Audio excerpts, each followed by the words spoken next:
Hey y'all, it's Friday. Let me tell y'all something. Back, I could be serious and professional, but I could be silly too. So back when I was in high school, I had this one song, and when when I was in my ninth grade year, I was in beginners band. I played the clarinet. But I told you I had my daughter in high school, so I really was in beginners band the first, and then the next year I was in the marching band.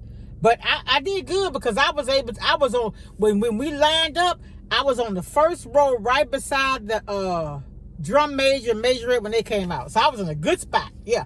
But anyway, y'all, so check this out.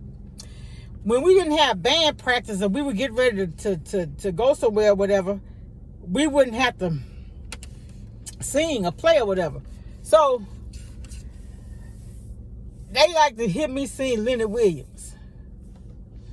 Girl, you know I love you, no matter what you do. Doom, doom, doom, doom, doom. But I hope you understand me. Every word I say is true, 'cause I love you. All right, y'all. I'll call y'all back.